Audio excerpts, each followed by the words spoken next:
Assalamualaikum warahmatullahi wabarakatuh. Alhamdulillahi rabbil alamin. Wassalatu wassalamu ala asrafil anbiya'i wal mursalin wa ala alihi wa sahbihi wa man tabi'ahum ila yaumiddin.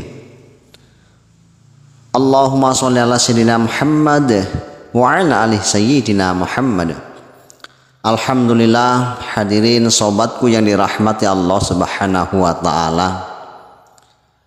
Sebelumnya marilah sama-sama kita berdoa kepada Allah Subhanahu wa ta'ala agar kita semua senantiasa selalu dicurahkan rahmat oleh Allah Subhanahu wa ta'ala, senantiasa diberkahi setiap langkah kaki kita, senantiasa mendapatkan ridha Allah Subhanahu wa ta'ala dalam kehidupan kita sehari-hari, dan tak lupa semoga Allah Subhanahu wa ta'ala akan panjangkan umur kita sehingga dalam keberkahan umur kita ini kita dapat melaksanakan perintah-perintah Allah Subhanahu wa ta'ala. Hadirin sobatku yang dirahmati Allah Subhanahu wa ta'ala, dalam kesempatan kali ini marilah kita sedikit mengupas tentang keturunan Rasulullah Sallallahu Alaihi Wasallam. Penting kita untuk mengetahui tentang anak-anak Rasulullah Sallallahu Alaihi Wasallam ataupun keturunan Rasulullah Sallallahu Alaihi Wasallam.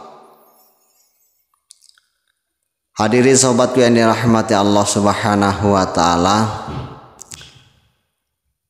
Nabi kita Muhammad Sallallahu Alaihi Wasallam sebagai panutan, sebagai tuntunan, sebagai teladan untuk kaum muslimin dan muslimat. Tentunya dalam hal ini kita penting mengetahui tentang sejarah Rasulullah Sallallahu Alaihi Wasallam. Tentang hal ini kita patut untuk mengetahui risalah Nabi kita Muhammad Sallallahu Alaihi Wasallam, dan semua itu sudah berbagai banyak ulama menyampaikan tentang perkara risalah Rasulullah Sallallahu Alaihi Wasallam. Nah, dalam pertemuan kali ini sobatku, kita akan sedikit mengupas tentang siapa-siapa saja keturunan Rasulullah Sallallahu Alaihi Wasallam.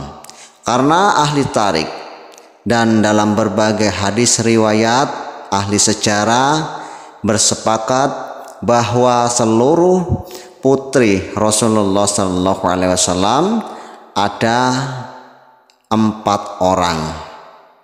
Yang terbesar putri beliau adalah Zainab radhiyallahu anha, lalu Ruqayyah radhiyallahu anha, kemudian Ummu Kulthum radhiyallahu anha, dan yang terakhir adalah Fatimah radhiyallahu anha. Inilah putri-putri Rasulullah sallallahu alaihi wasallam. Sedangkan mengenai putra-putra Nabi Muhammad SAW, memang hal ini banyak perbedaan pendapat dari berbagai ahli sejarah, ahli hadis, serta riwayat-riwayat yang lainnya. Namun demikian, untuk mengetahui keturunan Rasulullah SAW, di sini akan diketengahkan tentang seluruh keturunan Nabi Sallallahu Alaihi Wasallam, baik laki-laki ataupun perempuan. Sekiranya perbedaan pendapat ini bisa mendatangkan keberkahan untuk kita semuanya, karena semuanya putra laki-laki Nabi Sallallahu Alaihi Wasallam ataupun anak laki-laki Nabi Sallallahu Alaihi Wasallam telah meninggal dunia pada usia kecil, dan pada waktu itu orang-orang Arab belum begitu peduli tentang sejarah beliau dengan riwayat-riwayat beliau, sebagaimana pedulinya kita sekarang ini. Kita hari ini yang ingin mengetahui bagaimana pentingnya kita membuka sejarah kembali tentang Nabi kita Muhammad sallallahu alaihi wasallam, khususnya tentang putra-putra beliau ataupun keturunan-keturunan Nabi Muhammad sallallahu alaihi wasallam. Karena pada umumnya riwayat-riwayat yang terkenal menyebutkan bahwa putra ataupun anak laki-laki Rasulullah sallallahu alaihi wasallam ada 3, yaitu yang pertama bernama Qasim, yang kedua bernama Abdullah, dan Ibrahim. Riwayat yang lainnya menuliskan bahwa anak keempat dari Nabi kita Muhammad sallallahu alaihi wasallam adalah Thayyib, dan yang kelima adalah Thohir. Inilah berbagai perbedaan pendapat. Ada yang mengatakan pula bahwa Thayyib dan Thohir adalah nama satu orang. Riwayat lainnya menyatakan bahwa Thayyib dan Thohir adalah nama lain dari Abdullah radhiyallahu anhu.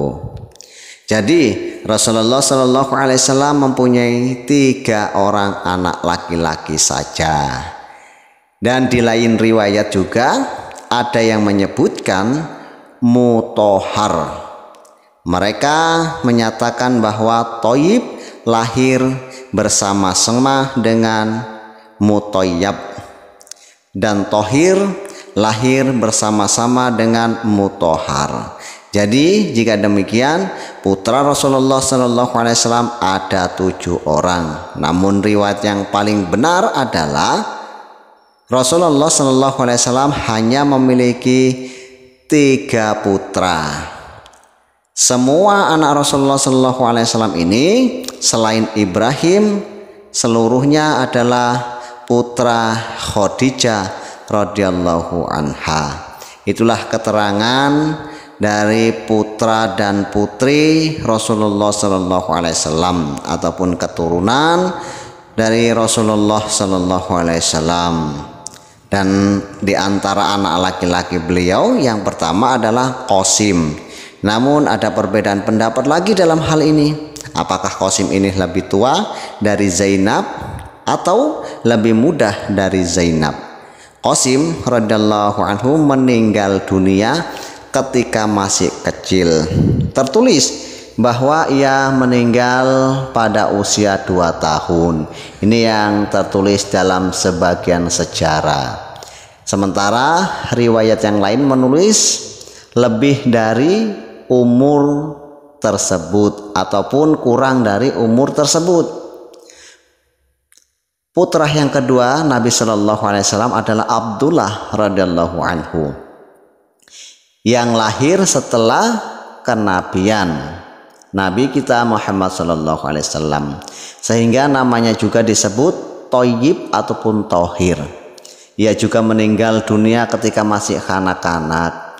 Meninggalnya Abdullah dan Qasim radhiyallahu anhuma menyebabkan orang-orang kafir merasa gembira karena keturunan Rasulullah Shallallahu Alaihi Wasallam terputus. Terhadap hal ini turunlah ayat Al-Quran yang berbunyi Inna a'toinakal kautsar fasolli li rabbika wanhar inna syani'aka huwal abtar.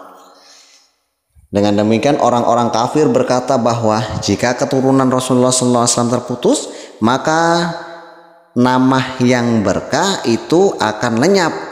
Karena pada saat itu orang-orang kafir menganggap nama Muhammad, Abdullah, Thayyib adalah nama-nama yang berkah. Tatkala mereka meninggal dunia, putra-putra Rasulullah SAW, maka nampak kegembiraan kepada orang-orang kafir. Takut-takut kalau nanti anak-anak mereka akan mengikuti jejak orang tuanya atau Nabi kita Muhammad SAW.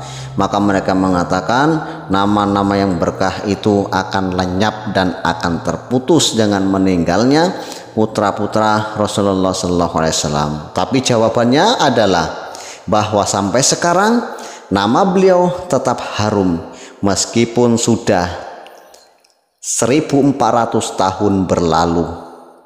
Putranya yang ketiga adalah Ibrahim radhiyallahu anhu. Ia lahir setelah Rasulullah sallallahu alaihi wasallam hijrah ke Madinah, yaitu pada bulan Dzulhijjah tahun ke-8 Hijrah.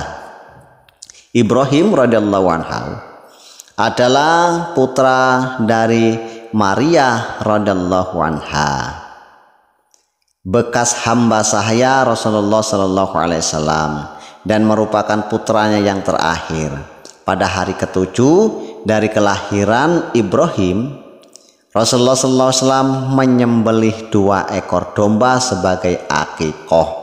Inilah perintah daripada akikoh. Apabila kita menyontoh Rasulullah sallallahu alaihi wasallam tatkala kelahiran daripada anak-anak kita, maka hendaknya kita menyembelih hewan akikoh. Dan ini Rasulullah SAW juga mencukur rambutnya. Lalu rambut tersebut ditanam dan bersedekah perak seberat rambut yang dicukur. Yang mencukur rambut bayi Ibrahim adalah Abu Hindi Bayadi radhiyallahu anhu. Rasulullah SAW bersabda, "Aku menamakan anakku sesuai dengan nama kakeknya, yaitu Ibrahim alaihissalam."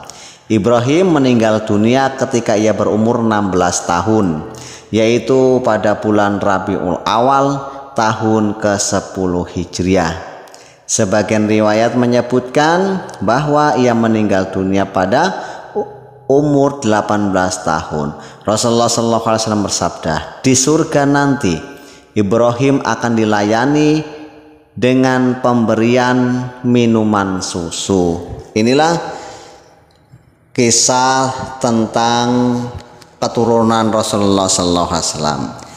Namun untuk selanjutnya, agar lebih mengetahui wawasan kita riwayat tentang keturunan Rasulullah SAW, maka berikut ini akan dikupas tentang anak-anak ataupun keturunan Rasulullah Sallallahu Alaihi Wasallam, yaitu putri-putri beliau ataupun anak perempuan Rasulullah Sallallahu Alaihi Wasallam. Untuk itu yang pertama kali adalah putri Nabi Sallallahu Alaihi Wasallam yang bernama Zainab radhiyallahu anha. Zainab adalah putri Rasulullah SAW yang tertua. Seandainya ada ahli tahrik yang menulis selain daripada Zainab putri Rasulullah SAW yang tertua, maka tulisan itu tidak benar ataupun riwayat itu salah. Sebab Zainab lahir pada tahun ke-5 setelah Rasulullah SAW menikah dengan Khadijah radhiyallahu anhu, yaitu ketika Nabi SAW berumur 30 tahun. Zainab tumbuh dewasa dengan pengawasan kedua orang tuanya, yaitu Nabi Muhammad SAW dan Khadijah radhiyallahu anhu. Ia diasuh ataupun dalam pengawasan kedua orang tuanya ini sampai ia masuk Islam dan menikah dengan sepupunya yang bernama Abdul As bin Rabi' radhiyallahu anhu.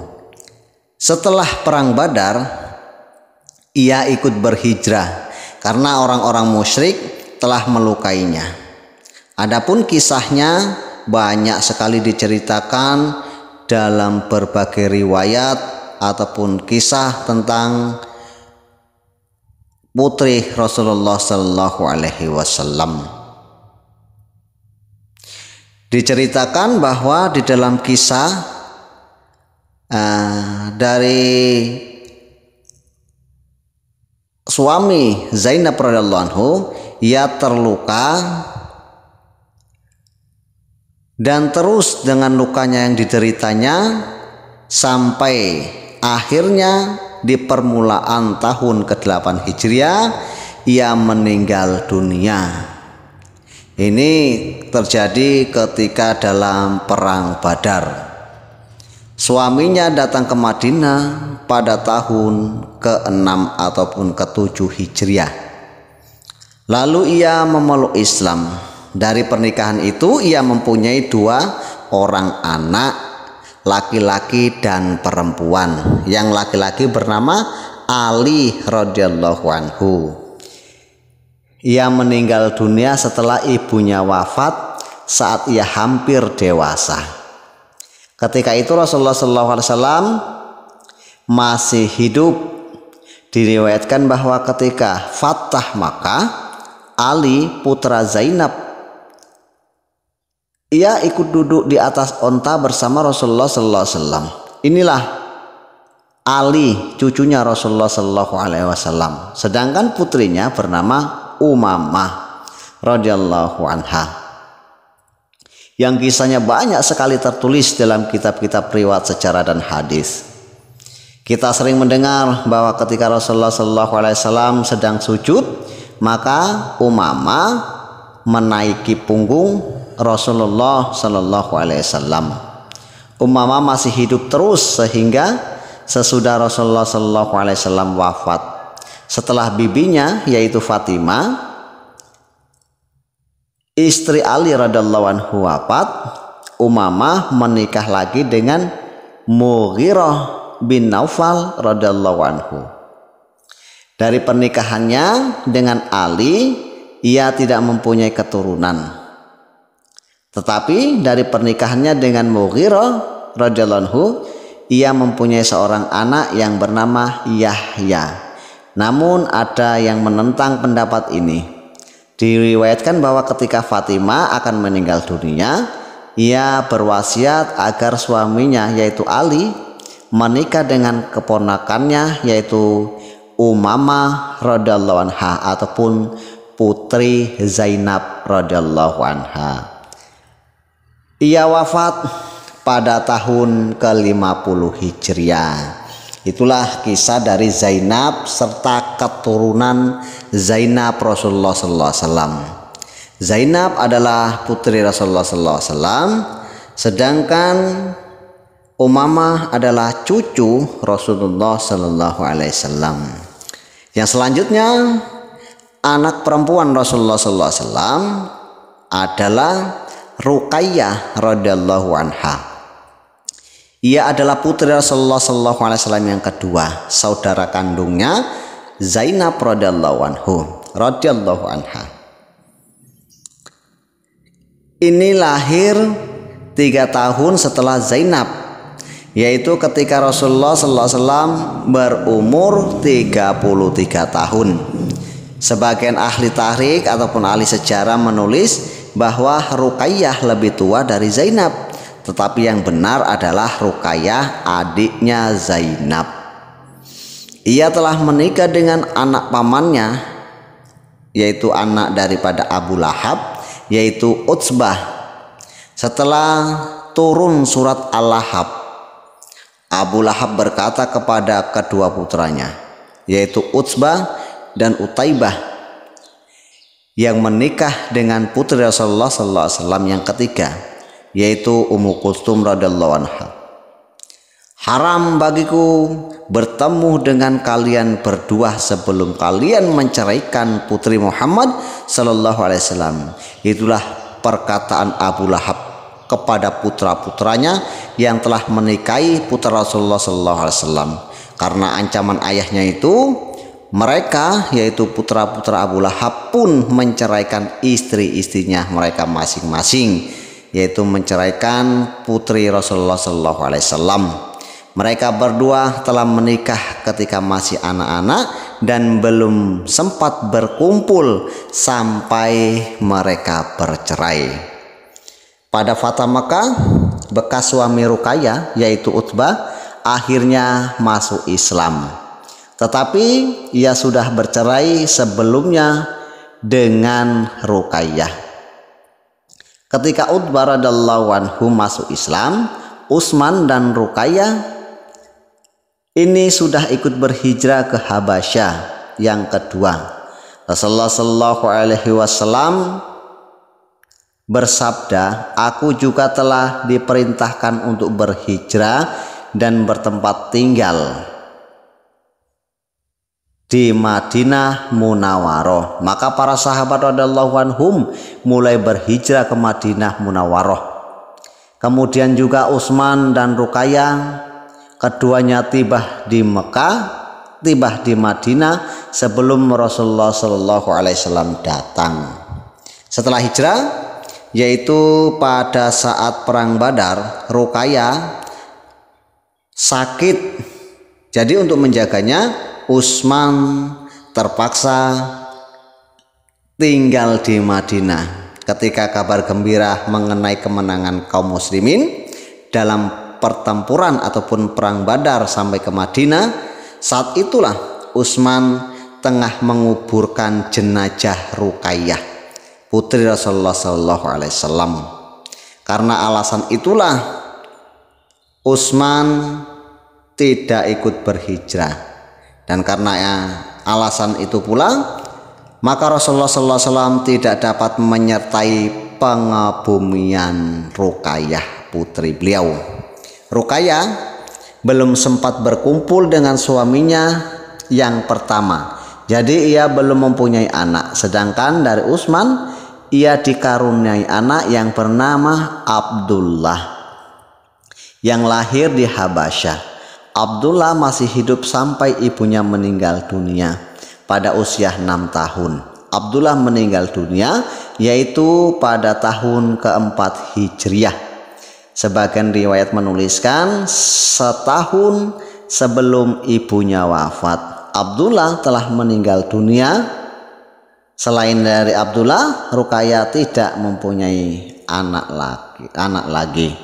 Inilah sobatku semuanya, Ruqayyah adalah putri Rasulullah Sallallahu Alaihi Wasallam. Kemudian Utsman radhiyallahu anhu adalah menantu Rasulullah Sallallahu Alaihi Wasallam. Sedangkan Abdullah adalah cucu Rasulullah Sallallahu Alaihi Wasallam dari Ruqayyah dan Utsman. Sobatku yang dimata Allah Subhanahu Wa Taala, putri Rasulullah Sallallahu Alaihi Wasallam yang ketiga adalah Ummu Kulthum radhiyallahu anha. Ia adalah putri Rasulullah Sallallahu Alaihi Wasallam yang ketiga. Ini juga terdapat perbedaan pendapat mengenai siapakah yang lebih muda dibandingkan dengan Fatimah. Kebanyakan ahli sejarah menulis bahwa Ummi Kulthum lebih tua daripada Fatimah. Pada mulanya ia menikah dengan Utaibah bin Abu Lahab, tetapi belum sempat berkumpul. Turunlah surat Al-Lahab yang mengakibatkan ia diceraikan oleh suaminya, yaitu Utaibah ataupun putra Abu Lahab. Sebagian hal itu dan bahkan banyak kisah itu dikisahkan dan dituliskan di dalam kitab-kitab sejarah. Pada kisah tentang putri Rasulullah Sallallahu Alaihi Wasallam yang bernama Ummu Kulthum dengan suaminya. Dalam sebuah kisah diceritakan bahwa bekas suami Ruqayyah yaitu Utbah akhirnya masuk Islam. Berbeda dengan bekas suami Ummi Kulthum yaitu Utaibah. Setelah menceraikan istrinya, Utaibah datang ke majelis Rasulullah Sallallahu Alaihi Wasallam dan tanpa sopan santun ia menghina Rasulullah Sallallahu Alaihi Wasallam dengan ucapan yang kotor, keji, kasar dan sebagainya. Terhadap perlakuannya itu Rasulullah Sallallahu Alaihi Wasallam mendoakan kehancuran untuknya dengan doa, ya Allah siksalah ia dengan seekor anjing dari anjing-anjingmu. Ketika itu Abu Thalib sedang berada di sana dan menyaksikan hal itu. Meskipun ia belum memeluk Islam, tetapi Abu Thalib sudah merasa khawatir. Ia mengingatkan Utaibah, kamu tidak akan mati sebelum doa Muhammad terjadi. Itulah sebabnya meskipun Utaibah membenci dan memusuhi Rasulullah SAW ketika ia sedang dalam perjalanannya menuju Syam beserta ayahnya yaitu Abu Lahab, ia berkata, aku senantiasa khawatir akan doa buruk dari Muhammad. Untuk itu semua orang dalam kafilah ini hendaknya berhati-hati. Kemudian tibalah mereka di tempat yang banyak terdapat singa. Pada suatu malam hari mereka mengumpulkan semua barang-barang kafilah dan suatu tempat yang dibentuk sebagai benteng. Lalu Utaibah tidur dengan dikelilingi orang-orang di tempat tersebut dengan 4 penjuru dan berbagai banyak orang-orang yang menjaga dan mengawasinya. Pada malam itu datanglah seekor singa. Ia menciumi wajah setiap orang-orang yang tidur di sekian banyak orang itu. Lalu ketika ia melompat di tengah benteng dan menemukan Utaibah, singa itu langsung memisahkan kepalanya dari badannya. Ia berteriak meminta tolong, tetapi dengan satu kepalanya dari badannya yang terpisah, ia terus berteriak minta tolong, dan akhirnya ia diterkam dan tamatlah riwayatnya. Sebagian ahli tarikh, ahli sejarah menulis bahwa Utaibah sudah masuk Islam, tetapi yang benar adalah yang telah masuk Islam adalah kakaknya. Yang pasti di antara bekas suami Ruqayyah dan Ummu Kulsum, salah satunya ada yang sudah masuk Islam. Kisah ini merupakan pelajaran untuk kita dan merupakan peringatan bagi orang-orang yang memusuhi kekasih-kekasih Allah, wali-wali Allah. Sebagaimana firman Allah Subhanahu wa taala, "Man adali waliya faqad adzantuhu bil harb." Barang siapa yang menyakiti kekasihku, kata Allah, maka aku menyatakan perang dengannya. Setelah Ruqayyah meninggal dunia pada Rabiul Awal tahun ketiga Hijriah, Ummu Kulsum radhiyallahu anha menikah dengan Utsman. Nabi Shallallahu Alaihi Wasallam bersabda, perkawinan Ummu Kulsum dengan Utsman ini karena wahyu dari langit. Sebagian riwayat juga menyebutkan bahwa pernikahan Ruqayyah dan Ummu Kulsum adalah karena wahyu dari langit dengan suami yang pertama. Ummu Kulsum belum sempat berkumpul, dan dengan Utsman ia tidak mendapatkan keturunan. Ia meninggal dunia pada bulan Sya'ban tahun ke-9 Hijriah. Setelah wafatnya Rasulullah SAW bersabda, jika aku memiliki 100 orang putri dan meninggal satu persatu, maka setelah yang lainnya meninggal, niscaya semuanya akan aku nikahkan dengan Utsman radhiyallahu anhu. Hadirin sobatku yang dirahmati Allah Subhanahu wa taala, putri Rasulullah Shallallahu Alaihi Wasallam yang keempat ini sudah tidak asing lagi. Ini adalah suatu kisah yang populer, yaitu Fatimah radhiyallahu anha. Ia adalah putrinya Rasulullah Shallallahu Alaihi Wasallam yang keempat, yang merupakan ratu para wanita di surga. Menurut ahli tarikh, ia adalah putri yang paling bungsu, yang lahir setahun setelah kenabian, yaitu pada saat Rasulullah SAW berumur 41 tahun. Sebagian riwayat menulis bahwa kelahirannya adalah 5 tahun sebelum kenabian, yaitu ketika Rasulullah SAW berumur 35 tahun. Dikatakan bahwa nama Fatimah diberikan berdasarkan ilham ataupun wahyu. Fatimah artinya menahan, yaitu terbebas dari api neraka. Pada tahun kedua Hijriah, pada bulan Muharram ataupun pada bulan Safar atau bulan Rajab, bahkan atau bulan Ramadan, Ali radhiyallahu anhu menikah dengan Fatimah radhiyallahu anha.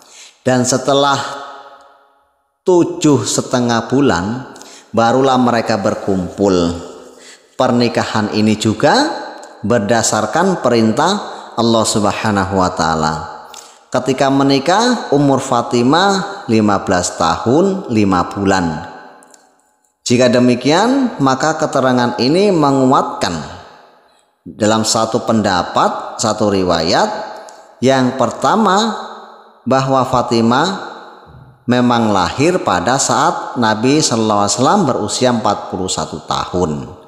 Pada waktu itu Ali sendiri berumur 21 tahun 5 bulan, atau ada yang menyebut Ali berumur 24 tahun 1,5 bulan. Inilah usia mereka menikah, ataupun umur masing-masing daripada Ali dan Fatimah melangsungkan pernikahan. Fatimah adalah putri yang paling dicintai di antara putri-putri Rasulullah Sallallahu Alaihi Wasallam yang lainnya. Apabila Rasulullah Sallallahu Alaihi Wasallam akan bepergian, maka Fatimah lah yang paling akhir dikunjungi oleh Rasulullah Sallallahu Alaihi Wasallam. Dan jika Nabi Shallallahu Alaihi Wasallam kembali dari bepergian, maka Fatimah lah yang pertama kali ditemui ataupun dikunjungi oleh Rasulullah Shallallahu Alaihi Wasallam. Sebenarnya Ali pernah ingin menikah lagi dengan anak perempuan Abu Jahal. Namun Fatimah merasa bersedih dengan rencana tersebut.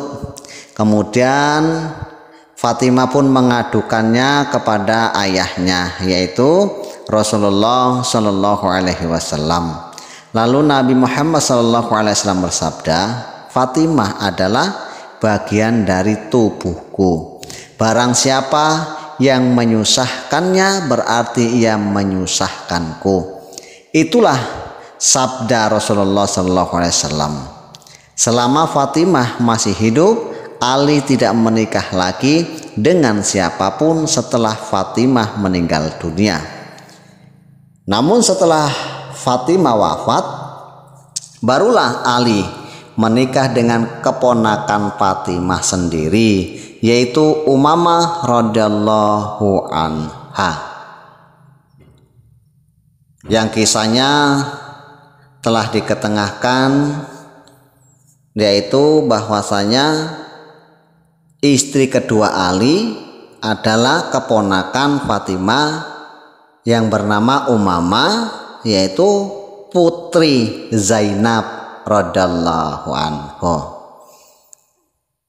Masih cucunya Rasulullah Sallallahu Alaihi Wasallam yang dinikahi oleh Ali radhiyallahu anhu. Sementara Ali adalah menantunya Rasulullah Sallallahu Alaihi Wasallam.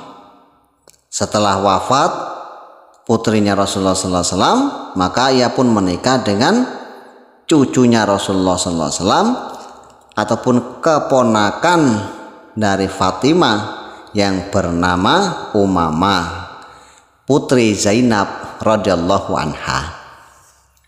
6 bulan setelah Rasulullah SAW meninggal dunia, Fatimah jatuh sakit. Ia berkata kepada pembantunya, "Aku hendak mandi, siapkanlah air." Kemudian ia mandi dan berganti pakaian dengan pakaian yang baru. Lalu ia berkata, "Letakkan kasurku di tengah-tengah rumah."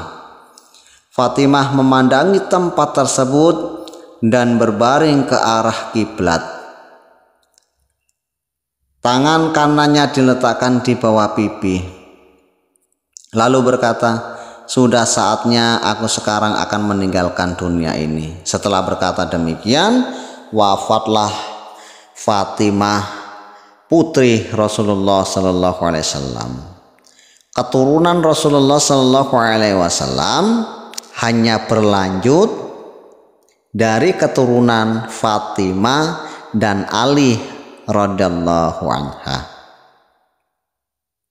Dan hal ini banyak sekali kisah-kisah yang sudah ditulis dalam sejarah, dan insya Allah akan berlangsung sampai hari kiamat keturunan daripada Rasulullah SAW, yaitu dari Fatimah dan Ali. Fatimah memiliki 6 putri dan 3 putra. Putranya yang besar adalah Hasan radhiyallahu anhu. Ia lahir pada tahun kedua setelah pernikahan dirinya dengan Ali.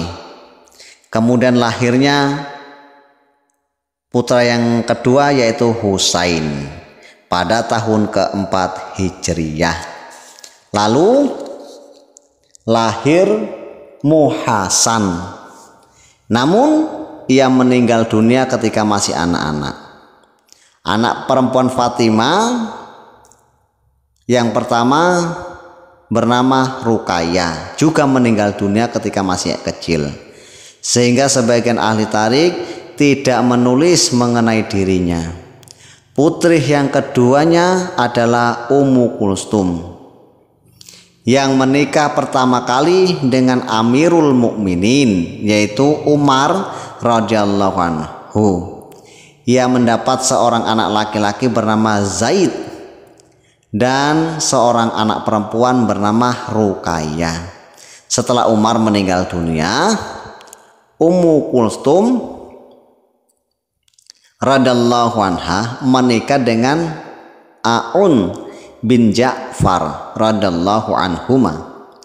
Darinya ia tidak mendapatkan keturunan. Kemudian Ummu Kulsum radhiyallahu anha menikah lagi dengan saudara kandung Aun, yaitu Muhammad bin Ja'far radhiyallahu anhuma. Kemudian ia menikah lagi dengan saudara kandung Aun yang lainnya, yaitu yang bernama Abdullah bin Ja'far radhiyallahu anhuma. Dari pernikahan ini ia tidak mempunyai anak, dan ketika menjadi istri Abdullah bin Ja'far radhiyallahu anhuma, Ummu Kulsum meninggal dunia, dan pada hari yang sama anak laki-lakinya yaitu Zaid pun meninggal dunia. Akhirnya kedua jenazah ibu dan anak tersebut diberangkatkan ataupun dikebumikan ke pemakaman bersama-sama. Selain Zaid, ia tidak mempunyai keturunan lagi. Inilah ketiga saudara yang telah menikahi Ummu Kulsum binti Ali bin Abi Thalib radhiyallahu anhu, yaitu Abdullah, Aun, Muhammad bin Ja'far radhiyallahu anhuma, yang kisahnya telah banyak diketengahkan di dalam kitab-kitab sejarah. Mereka adalah keponakan Ali bin Abi Thalib, putra Ja'far radhiyallahu anhu, ataupun Ja'far bin Abi Thalib At-Tayyar radhiyallahu anhu. Anak Fatimah radhiyallahu anha yang ketiga adalah Zainab, yang menikah dengan Abdullah bin Ja'far radhiyallahu anhuma dan mempunyai 2 orang anak laki-laki, yakni Abdullah bin Aun. Keduanya meninggal dunia pada saat Zainab dan Abdullah bin Ja'far masih menjadi suami istri. Setelah Zainab meninggal dunia, Abdullah bin Ja'far radhiyallahu anhuma menikah dengan Ummi Kulsum radhiyallahu anha, yang juga putri Fatimah dan sebelumnya bekas istri saudaranya sendiri, yaitu Muhammad bin Ja'far. Setelah wafatnya Fatimah, Ali menikah dengan wanita yang lain, yang mempunyai banyak keturunan. Para ahli tarik menulis bahwa anak Ali yang berjumlah 32 orang, yakni 16 laki-laki, 16 perempuan. Sedangkan Imam Hasan radhiyallahu anhu mempunyai anak 15 laki-laki dan 8 anak perempuan. Dan Imam Husain mempunyai 6 orang anak laki-laki dan 6 orang anak perempuan. Itulah kisah-kisah tentang keturunan Rasulullah sallallahu alaihi wasallam, mulai dari putri beliau ataupun putra beliau sampai ke cucu Nabi Muhammad sallallahu alaihi wasallam. Semoga bisa menjadi wawasan baru untuk kita semuanya, bisa menjadikan ini semua sebagai pengetahuan kita tentang keturunan Rasulullah sallallahu alaihi wasallam, menambah pengetahuan kita tentang keturunan ataupun anak cucu Rasulullah sallallahu alaihi wasallam, karena ini sangat penting sekali selaku kaum muslimin dan muslimat untuk mengetahui tentang sejarah keturunan Nabi kita Muhammad sallallahu alaihi wasallam. Semoga pertemuan kali ini akan mendatangkan keberkahan, akan mendatangkan keridhaan Allah Subhanahu wa taala. Semoga bermanfaat. Subhanallah wa bihamdihi, subhanaka Allahumma wa bihamdika, asyhadu an la ilaha illa anta, astaghfiruka wa atubu ilaik. Assalamualaikum warahmatullahi wabarakatuh.